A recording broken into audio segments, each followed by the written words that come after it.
Hey everyone, welcome to a new series on my channel called Bundle Builds. If you're unaware, which I'm sure you're not because The Sims is very expensive, when you make a purchase for a new pack, you get an offer to save some money by bundling your purchase with other packs, and each bundle includes an expansion pack, a game pack, and a stuff pack. I thought it might be interesting to approach building that way as kind of like a challenge or really just a way to identify which packs look good together aesthetically and have complementary items from a stylistic standpoint. And for me, selfishly, this is a way for me to explore all of the packs that I already have, because if you haven't seen any of my other videos, I played the hell out of The Sims 4 when it first came out. I dumped like 500 or 600 hours into the game, and then I stopped playing for 6 years. So a lot of the items in these builds and in these videos are brand new to me. And the packs that we're going to be using in this build are the City Living Expansion Pack, the Realm of Magic Game Pack, and the Paranormal Stuff Pack.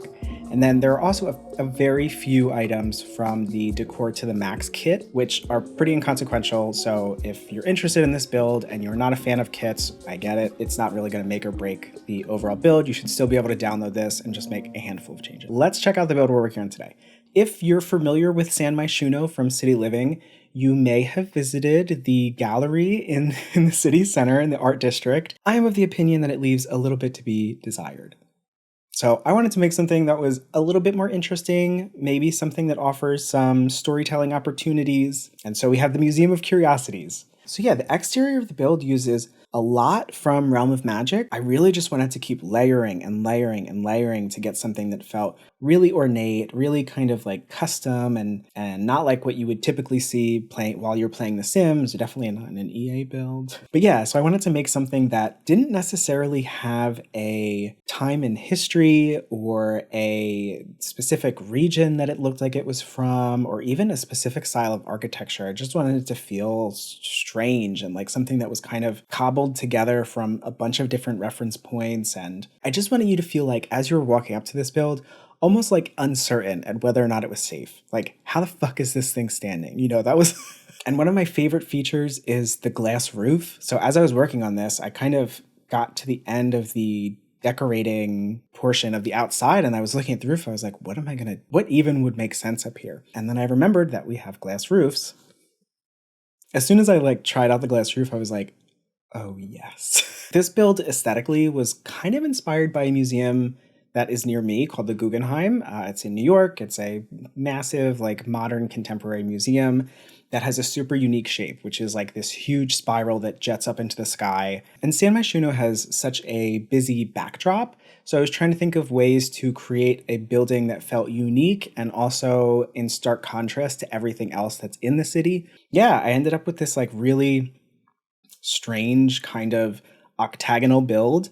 I kind of wish that I had waited until high school years came out because maybe this would have been even cooler with round balls. The collection of this museum, the curation of this museum, primarily features objects from the Paranormal Stuff pack and from Realm of Magic. So, you know, you would come to the Museum of Curiosities to find some oddities and some of the stranger things in the world of The Sims 4. I don't know, I thought that this was a cool idea because The Sims is kind of a kooky game, and why not have a museum that celebrates that?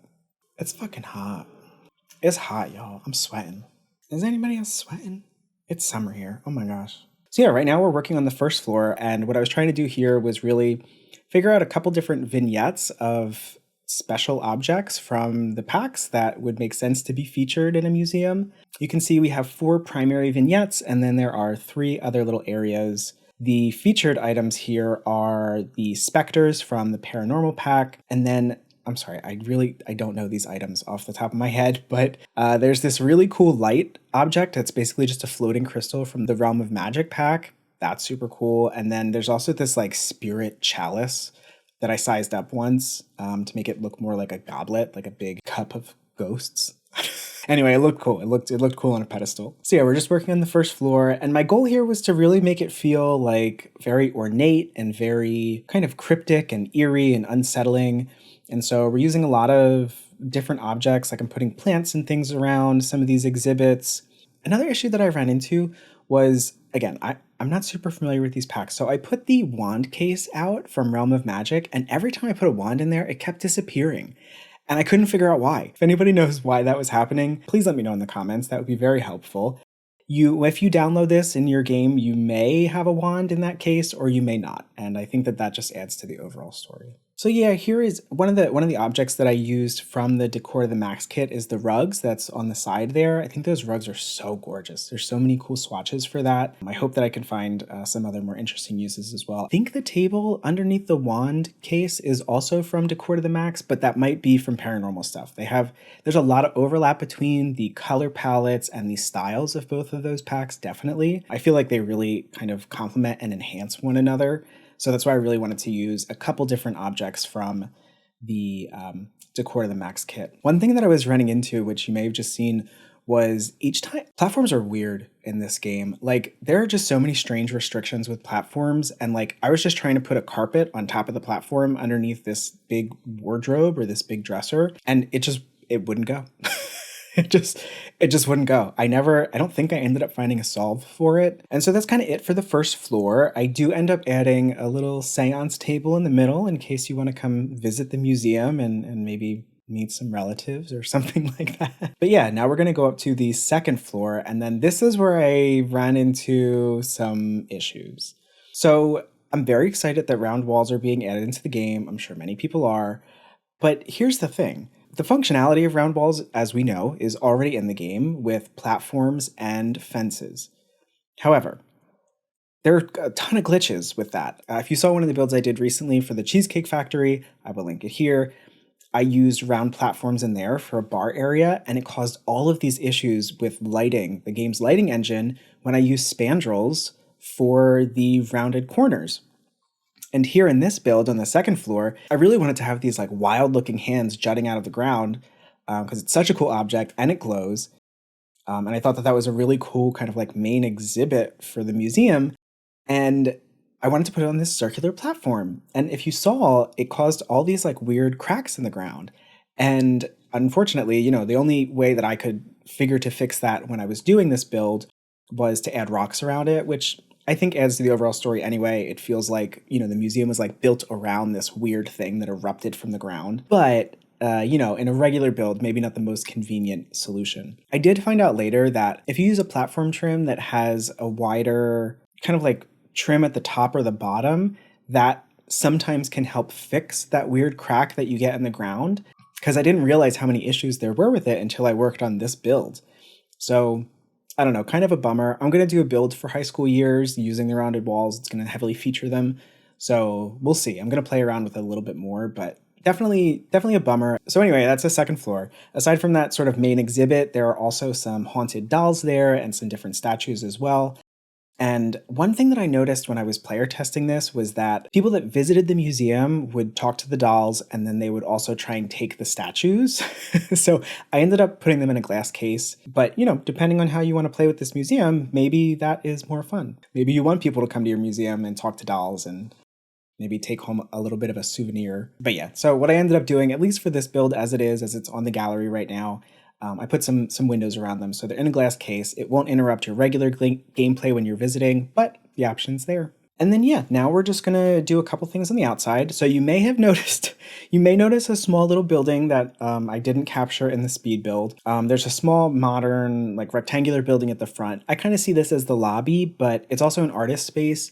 So City Living came with really cool murals that I wanted to make sure that I could use. And so that place is kind of just covered in murals. And that's also where the bathroom is. This little building in the front is actually inspired by the Farnsworth home, if any of you are familiar, very, very famous mid-century modern building. But yeah, it's kind of inspired by that. The Farnsworth home is just a rectangular home with just 4 glass walls and some really genius design inside. So I thought, keep it simple, make something that really stands out against the more ornate nature of the museum itself. So yeah, here we are. We're gonna do a little bit of a tour. So here we are in the Farnsworth-inspired lobby/artist space. Very simple in here. I did not forget to paint the walls. I actually thought that it was kind of like more interesting, and I thought it was more interesting and kind of like aligned with the use of the space if it was just blank drywall. But yeah, so there's a little bathroom in here. This little guy, he was just hanging out in the front for the entirety of the tour. I don't know why. I don't know what that raccoon man was doing there. And yeah, here is our Museum of Curiosities. Um, I don't know. I think it came out so cool. It's so wild. It stands out so much from the background of the space. I can't wait to show you the night shot, what it looks like at night. It looks so cool. This is, whereas this was inspired by the Guggenheim Museum, it also was kind of, the idea of the inside was lightly inspired by that, like, what was it called? Oh my gosh, from Game of Thrones, where Daenerys gets captured in, and there's like all these different puzzles and kind of like mind games inside. What was that called? Oh my gosh. I don't know. Google didn't help me. But anyway, it's kind of inspired by that tower as well, like the inside of it. So yeah, this is the back of the building. This is actually where I ended up putting in the entrance, was in the back. I didn't want to disrupt the sort of like visual of walking up to a floating octagonal building. So this was the easiest way I could figure out how to get into the building. Here we are on the first floor. And actually, if you look at the entrance really quick, there's a big like circle over it. And that's another one of the glitches with the circular platform from the second floor. But yeah, that's the first floor. We got all of our specters and our weird things on display. And then here's the second floor. Again, we have our haunted dolls. And yeah, I think this feels a little bit more like a traditional kind of museum on this floor. But then we have the main attraction, which is this super unsettling. Can you imagine actually going to a museum and walking into this room? I would be out. My stomach would drop. I would be out. I don't know. It's so weird. Just all these hands like crawling out of the ground. Not for me. Yeah, and then the entrance to the third floor is actually a ladder because I had a really hard time figuring out like where stairs would go in a build like this. So here's the third floor, very heavily Realm of Magic here. We have the crystal balls and the huge cauldron in the center. We have all these like really cool orb lights. And then my favorite feature, the roof is so cool. I just love how it looks. I think it's so awesome to, both from live mode and also in this first person mode, to kind of just peek out and see San Myshuno in the sky. I don't know, I think it's cool. And this guy was still standing out there. He was still standing out there through that whole tour. Anyway, that's the build.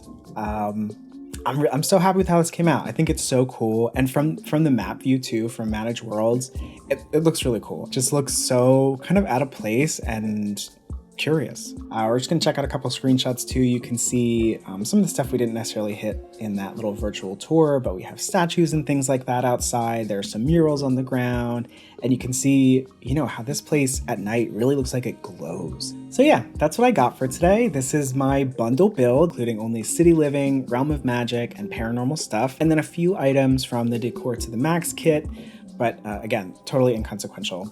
You should totally be able to download this and enjoy it without that. But yeah, this is it. This is my Museum of Curiosity. And I had such a fun time making this. It was very challenging. There was just like, at every turn, I feel like I was like trying to figure out some kind of weird limitation or hindrance from build mode. And I hope you like the idea of this series. I really think that it could be helpful for, at least for me, in figuring out which packs work well together and, kind of complement one another from an aesthetic standpoint. And I hope you do too. So if you liked this video, please feel free to subscribe if you would like to see more of this series. If you'd like to download this build, you can find me on the gallery. My name is Patrick Creates, just like it is here. And if you like this build, please also feel free to give me a like. I'm just getting started on YouTube, so it's very helpful and I appreciate it. And yeah, that's all I got for today. So until next time, y'all.